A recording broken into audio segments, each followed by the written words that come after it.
নিশ্চয় যারা হে রাসূল, নিশ্চয় যারা আপনাকে আপনার ঘরের বাইরে থেকে ডাকবে তারা কিন্তু আকলবাদ নয়। এটা কে বলতেছে? আল্লাহ তাআলা রাসূলকে বলতেছে, হে রাসূল, আপনাকে যে ঘরের বাহির থেকে ডাকবে সে কিন্তু আকলমান নয়, সে বেকুব, সে অজ্ঞ, সে মূর্খ।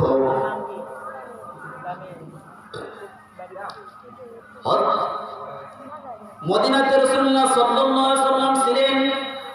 এ সময় বনু তামিম গোত্রের লোকেরা মক্কা থেকে মদিনায় রওনা দিলেন। মদিনাতে আসার পর রাসূলুল্লাহ সাল্লাল্লাহু আলাইহি ওয়াসাল্লাম বাড়িতে আসার পর এরকম ডাকতেছেন, উখরুজ মুহাম্মদ, ইয়া মুহাম্মদ, হে মুহাম্মদ, আপনি ঘর থেকে বের হন। আল্লাহ তাআলার কাছে এটা পছন্দ হলেন না। আল্লাহ তাআলা সঙ্গে সঙ্গে আয়াত নাযিল করে বললেন, হে রাসূল, আপনাকে যারা ঘরের বাইরে থেকে ডাকবে সে কিন্তু আকলমান নয়, সে অজ্ঞ মূর্খ।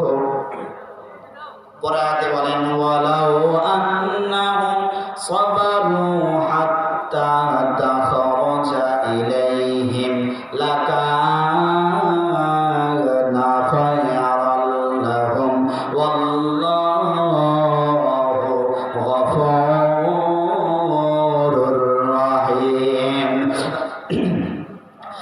ওই লোকদেরকে বলতেছেন, যদি তারা ঘরের বাইরে অপেক্ষা করত তাহলে তাদের জন্য ওটাই কল্যাণকর, ওটাই মঙ্গল, ওটাই উত্তম হতো। এরপর রাসূলুল্লাহ সাল্লাল্লাহু আলাইহি ওয়াসাল্লাম ঘর থেকে বাইর হলেন। বাইর হওয়ার পর দেখেন বনু তামিম গোত্রের লোকের আসার কারণ হলো এই গোত্রের ভিতর, এই দলের ভিতর একজন ইমাম বানাবেন, নেতা বানাবেন। আমাদের গ্রামের যেমন একটা মেম্বার থাকে কিনা, মেম্বার থাকে, ঠিক ওই দলের ভিতরে একজন মেম্বার বানাবেন। এই জন্য তারা এই মক্কা থেকে মদিনায় চলে আসলেন। এরকম ভাবে বসলেন, বৈঠকে বসলেন। বৈঠকে বসার পর রাসূলুল্লাহ সাল্লাল্লাহু আলাইহি ওয়াসাল্লাম এরকম মাঝখানে ছিলেন। একদিকে আবু বকর, আরেকদিকে ওমর, মাঝখানে ওই বনু তামিম গোত্রের লোকেরা রাসূলুল্লাহ সাল্লাল্লাহু আলাইহি ওয়াসাল্লামকে বলতেছেন, আবু বকর বলতেছেন, ইয়া রাসূলুল্লাহ, আপনি ওই ব্যক্তিকে ইমাম বানান। আবু বকর বলেন, ওমর রাদিয়াল্লাহু তাআলা বলেন, ইয়া রাসূলুল্লাহ, আপনি আবু বকর যাকে বলতেছেন তাকে বানান না, আমি যাকে বলতেছি তাকে বানান। বলেন তো, দুইজন ব্যক্তির দুই কথা হয়ে গেল না? দুইজনে কিন্তু খলিফা। রাসূলুল্লাহ সাল্লাল্লাহু আলাইহি ওয়াসাল্লাম এর সামনে বলতেছে, ইয়া রাসূলুল্লাহ, আপনি ওই ব্যক্তিকে বানান। ওমর বলতেছেন, ইয়া রাসূলুল্লাহ, আমি যাকে বলতেছি তাকে বানান। উভয়ের ভিতর, আবু বকর এবং ওমরের ভিতর কথা একটু উচ্চস্বর হয়ে গেল। রাসূলের সামনে, কার সামনে? রাসূলের সামনে কথা উচ্চস্বর হয়ে গেল। তাহলে আল্লাহ তাআলা আবার সঙ্গে সঙ্গে আয়াত নাযিল করে বললেন, ইয়া আইয়ুহাল্লাযীনা আমানু লা তারফাউ আসওয়াতাকুম ফাওকা সাওতিন নাবিয়্যি ওয়া লা তাজহারু লাহু বিল কওলি কাজাহারি বা'দিকুম লিবা'দিন আন তাহবাতা আমালুকুম ওয়া আনতুম লা তাশউরুন।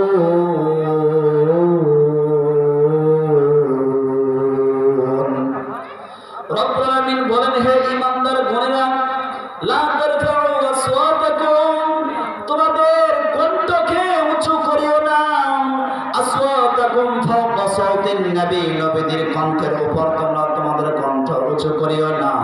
লা তাজহারু লাহু বিল কওলি কাজাহারি বা'দিকুম লিবা'দ, একজন অপরজনের সাথে কথাবার্তা বললে যেমন তোমরা উচ্চ স্বরে কথাবার্তা বলো, ওইরকম তোমরা উচ্চ স্বরে কথাবার্তা বলিও না। যদি তোমরা উচ্চ স্বরে কথাবার্তা বলো তাহলে তোমরা স্মরণ রেখো, আনতা হাবাতা আমালুকুম ওয়া আনতুম লা তাশউরুন। যদি তোমরা রাসূলের সামনে উচ্চ স্বরে কথাবার্তা বলো, তাহলে স্মরণ রেখো তোমরা যতগুলো ইবাদত করবা, যতগুলো আমল করবা, তোমাদের সকল আমল কিন্তু নষ্ট হয়ে যাবে।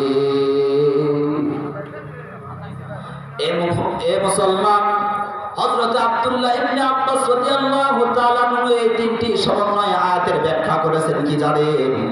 ব্যাখ্যা করেছেন যে আগের যুগের সাহাবীরা যেমন রাসূলকে যেভাবে সম্মান করেছেন, ঠিক তদ্রূপ বর্তমান আমাদেরকে আলেমদেরকে সেরকম সম্মান করা লাগবে, ঠিক কি না?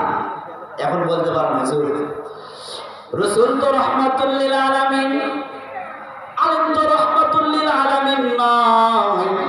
রাসূলের উপর ওহী নাযিল হয়েছে আর আলেমের উপর তো ওহী নাযিল হয় না, তাহলে আমরা রাসূলের ন্যায় আলেমদেরকে কেন ভালোবাসবো?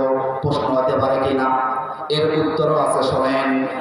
এই উত্তরটা রাসূলই বলে গিয়েছেন।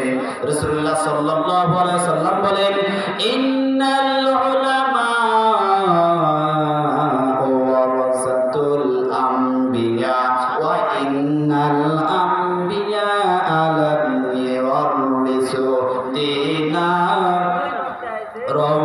ওয়ালা দিরহামা। রাসূলুল্লাহ সাল্লাল্লাহু আলাইহি সাল্লাম বলেন, নিশ্চয় উলামায়ে কেরাম হলো নবীর ওয়ারিস।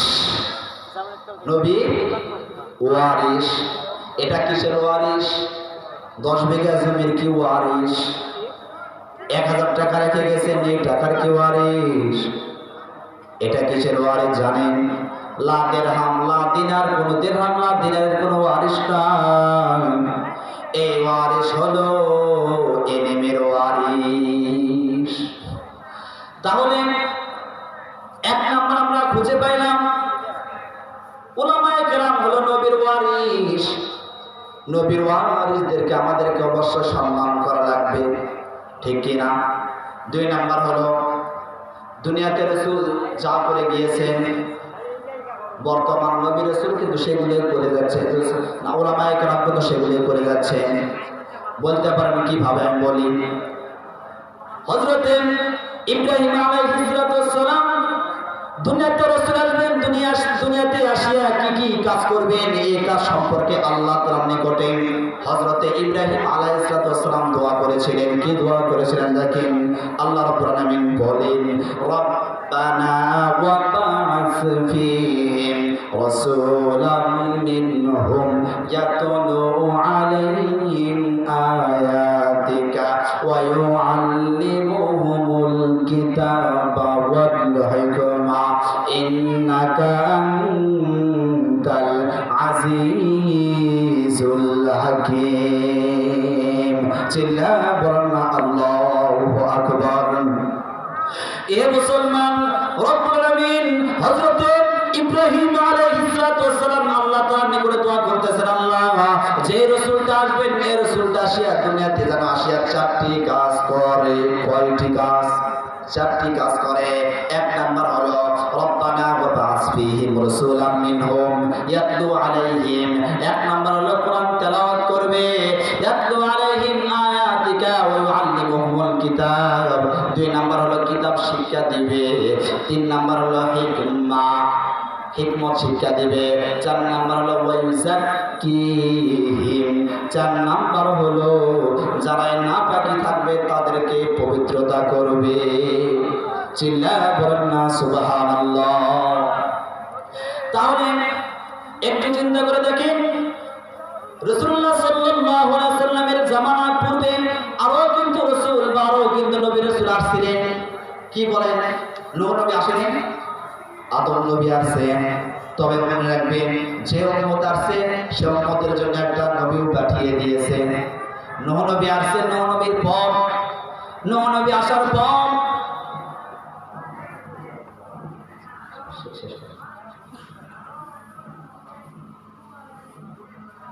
তো আমার বক্তব্য এখানে শেষ করতেছি। ওয়া আখিরু দাওয়ানা আলহামদুলিল্লাহি রাব্বিল আলামিন। আসসালামু আলাইকুম ওয়া রাহমাতুল্লাহ।